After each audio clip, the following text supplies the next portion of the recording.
Bună, săgetător! Bine ai venit și mă bucur să te am aici alături de mine. Sper că ești bine. Sper că ești bine și mă primești cu o citire acum.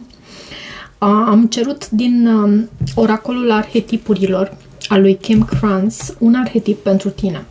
Și pentru că, bineînțeles, așa cum am spus și la etalările anterioare, nu sunt atât de obișnuită cu acest oracol, am încercat să folosesc ghidul și am extras dinainte cartea pentru tine. Sper să nu te superi pentru acest lucru. Pentru tine ai primit arhetipul mamei și poate că ar trebui să încep cu ceea ce înseamnă acest termen arhetip. Este vorba despre imagine primordială. Este un termen stabilit de Carl Jung, din câte mi-amintesc, și arhe înseamnă arhaic, înseamnă vechi. Deci e vorba despre acele imagini primordiale care sunt încă dinaintea nașterii noastre, de la începutul timpurilor. Iar mama este unul din acele arhetipuri.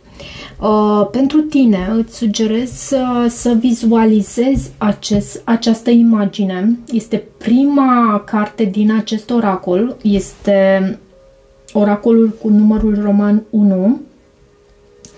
Reprezintă sursa, reprezintă mama, energia feminină și această energie feminină, da, dă naștere, da, e creativă, crește, slujește, dar în același timp poate să devină și ușor clingy, are și latura sa negativă atunci când, spre exemplu, puiul său încearcă să se desprindă de cuibul ei. Deci poate să existe și o latură negativă pentru această carte. Am să te rog să vizualizezi, dacă poți, în fiecare dimineață această imagine. Bineînțeles, o găsești pe internet și cred că dacă tu cauți numele oracolului și autoarea, este vorba despre Kim Krans, și cifra cărții, vei găsi imaginea și pe internet și să vezi cumva unde încearcă să te ducă acest arhetip, pentru că acest arhetip e menit pentru tine pentru următoarele 2-3 săptămâni, ok? Unde încearcă să te ducă? Ce încearcă să îți spună? Poate ești mamă, poate e vorba despre mama ta sau urmărești să dai naștere la ceva anume, poate fi chiar un proiect. Și vezi ce are să îți transmită în mai mici detalii acest card. Ok. Să vedem acum pentru săgetător din tarot. Avem 6 de bute, o reușită. Poate chiar în planul acesta financiar tu încerci să dai naștere la ceva anume. Văd și asul de monede. Da, poate că încerci să dai naștere la ceva anume.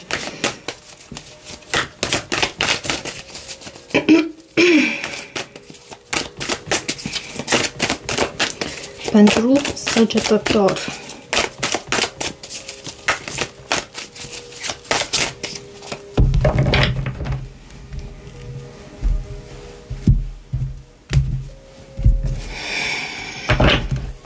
La baza pachetului avem 10 de spade, împărăteasa, iarăși reprezintă mama, femeia însărcinată, cea care dă naștere, 10 de monede.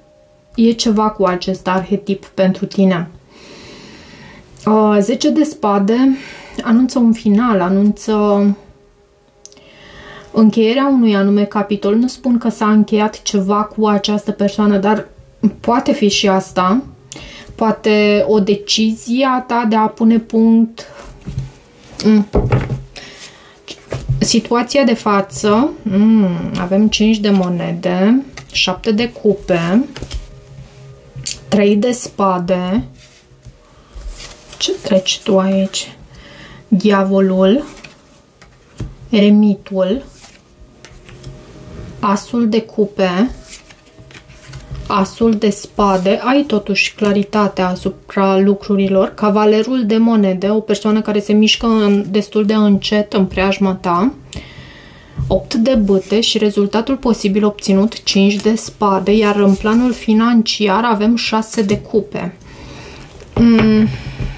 6 de cupe poate să anunțe faptul că în planul acesta financiar tu poți să ai parte de susținere din partea cunoscuților, din partea persoanelor din trecut. E cu armonie aici. Nu ești nici clingy să ții de bani și nici avar. În același timp văd că îi dai dovadă și de generozitate cu banii tăi. E cu armonie în planul acesta și e minunat. Însă, prin ce treci tu aici?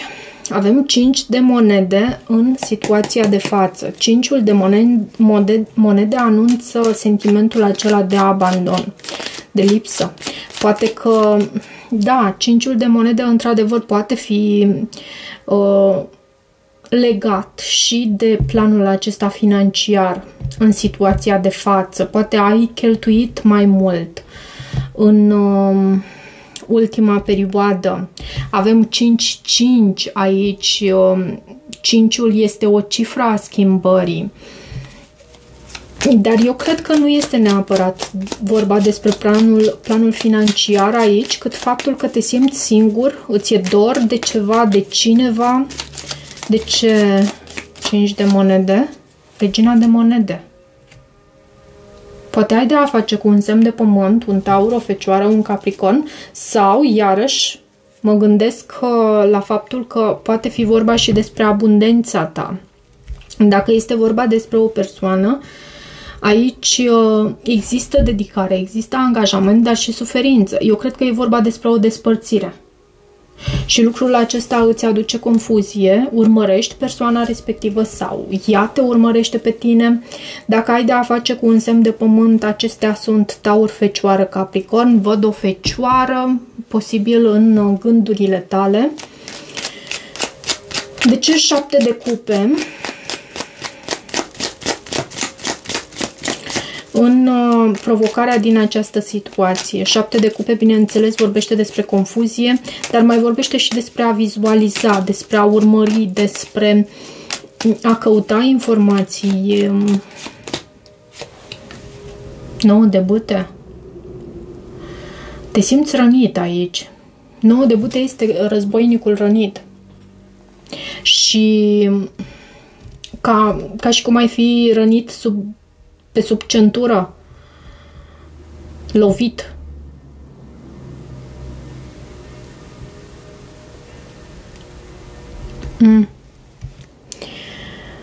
Ți-e greu și văd și în subconștientul tău rană cu acest 3 de spade. De ce 3-ul de spade? De ce 3-ul de spade? Avem magicianul, iarăși un semn guvernat de Mercur și 8 de monede. Și 3-ul de monede. Mai poate fi și un trio aici. Cu 3-3 aici, poate fi și un trio, o energie de trio și avem de asemenea și acest diavol. Scuze. Avem de asemenea și acest diavol în trecut. 3-ul de spade împreună cu magicianul și 8 de monede îmi arată mie faptul că tu ești rănit cu ceva anume, dar încerci să uiți de această durere muncind, prin muncă, să scoți această durere și chiar să devii creativ în felul în care tu muncești, să manifesti, văd aici, lucruri sau stabilitate în planul acesta material. Diavolul îl avem în trecut, o energie pe care tu o lași în trecut. Diavolul poate să anunțe faptul că ai avut de a face cu un Capricorn, dar este și o energie toxică. Și soarele pe care s-a pus lumină și eremitul. Diavolul mai anunță și sexualitate și nu este neapărat să fie ceva toxic, dar e cu tentație. E cu tentație, diavolul vine cu tentație și te ademenește în mrejele sale și vine cu lucruri pozitive, adică vine și îți transmite: vrei să fii fericit? Ia vină cu mine să îți arăt eu cum. Și te ademenește. Văd și eremitul, cred că te-ai retras din această dinamică, poate cu o anumită persoană, poate un Capricorn sau Fecioară. Deci energia asta tu o lași în trecut. Fiind soarele aici, clarificând acest diavol, eu cred că acest diavol își pierde din toxicitate, din energia aceea negativă. Și la ceea ce te gândești tu avem regele de bâte, un semn de foc, și eremitul și cavalerul de cupe. Cred că ai dragoste pentru cineva anume, dar sau cineva pentru tine, poate fi și reversul. Și din nou diavolul. Și îți e dor și te simți ca legat în lanțuri, în această conexiune.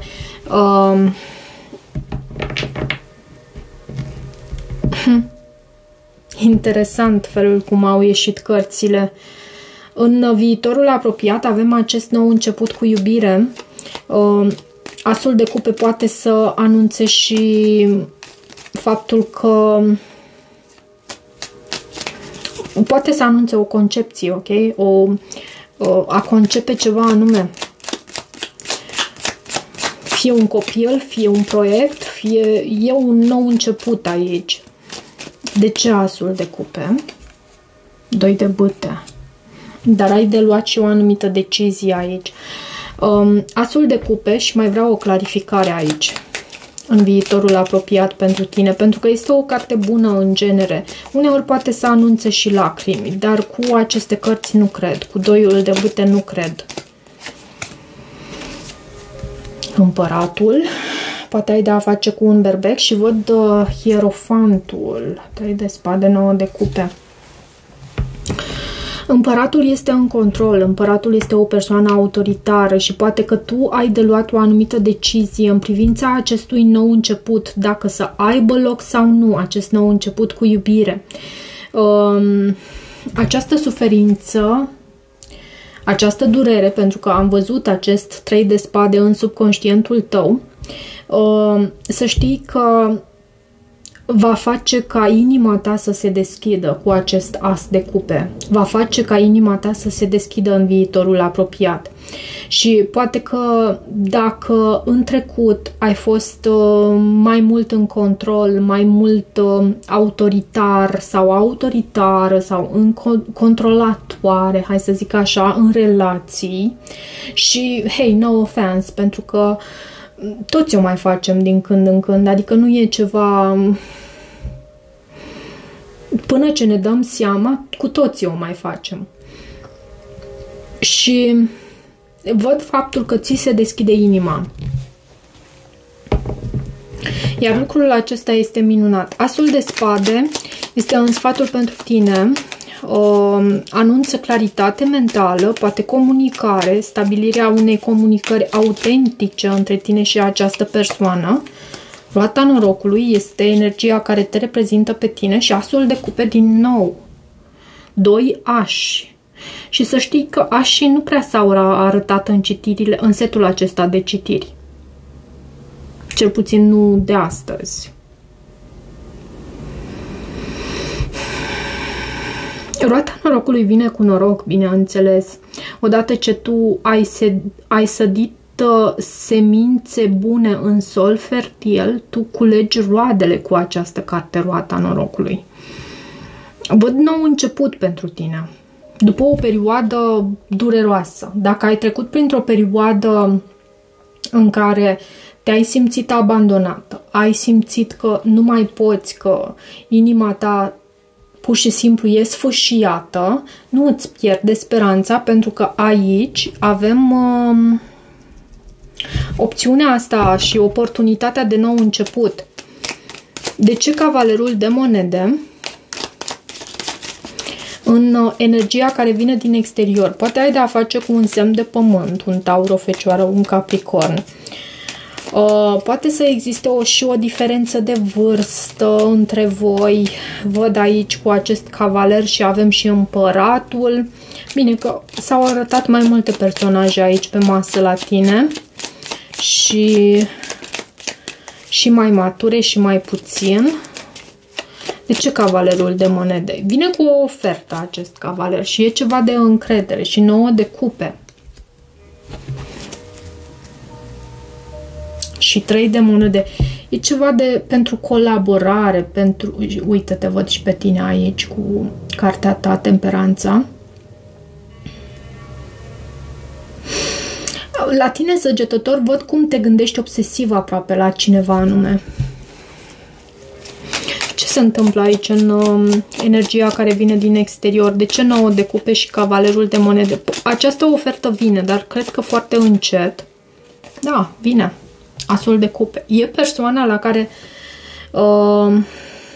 posibil tu te gândești. Și asul de spade. Și vine cu comunicare. Mai am și o variantă, o altă variantă. Pentru unii există această iubire pe care tu o porți, însă sfatul pentru tine este acela de a schimba dinamica de aici. Pentru că avem de 2 ori asul de spade și de a fi autentic și de a-ți transmite adevărul exact așa cum este. Pentru că am sentimentul că citesc pentru un săgetător care a suferit foarte mult în ultimul timp. A trecut prin ceva karmic. De ce 8 de bâte? De ce acest 8 de bâte? Asul de spade, din nou. S-a tot repetat această energie și 6 de spade. Speranța ta este ca lucrurile să se rezolve, să poată să existe comunicare, accentul se pune pe comunicare aici, și să lași acele ape tulburi în urmă. Poate îți dorește o reconciliere, iarăși, și în ceea ce tu obții pe final de perioadă avem 5-ul de spade. 5-ul de spade anunță că cineva nu este deschis pentru cooperare, conflictul e pus pe prim plan, nu se caută pacea, cumva, decepție, 10 de bâte, și lucrul acesta aduce poveri, greutăți, împovărează. Poate fi din partea unui semn de aer sau o persoană foarte tăioasă în felul în care își folosește cuvântul. Hai să vedem și în planul acesta financiar ce avem pentru săgetător. Judecata. O realizare, o conștientizare, o trezire. Poate vorbi și despre alegeri, să știi, ai alegeri de făcut. Reflecție asupra lucrurilor, reflecteze asupra lucrurilor și realizare de sine, văd aici. Poate că îți folosești și cuvântul în felul în care tu îți câștigi banii, cumva. Felul în care tu îți folosești cuvântul contează aici. Ok. Dar e ca o trezire, cumva tu reflectezi asupra trecutului și vezi unde te afli acum. Și nu văd nimic negativ aici. E un lucru bun. Și asta e minunat. Hai să vedem acum un mesaj din numerele angelice și ce are să îți transmită ție pentru săgetător. 0606 angajament, loialitate, responsabilitate, adevăr, iubire, lumină, tărâmul spiritual, creștere, soluții. Aplicând onestitatea și lumina în fiecare zi, acest lucru reprezintă o cale rapidă de a crea pace, de fapt nu, de a crea o viață pașnică și plină de sens. Astfel tu găsești soluții și confort. Eliberează-te de griji vorbind adevărul și exprimându-ți emoțiile într-un mod regulat. Deschide-te, și am văzut acest as de cupe aici, deschide-te pentru că ceea ce este mai bun încă stă să vină înspre tine aici. Bun, 0606, poate ai întâlnit acest număr angelic sau e pentru prima dată, poate fi și astfel când îl întâlnești, când îl observi. Însă mesajul acestui număr acesta este și asta are să îți transmită. Îți mulțumesc, dragă săgetător, pentru faptul că îmi ești alături și dacă rezonezi, nu uita să te abonezi, să mai treci pe aici, să-mi lași un feedback al tău, un like, un share, cum consideri tu. Toate bune!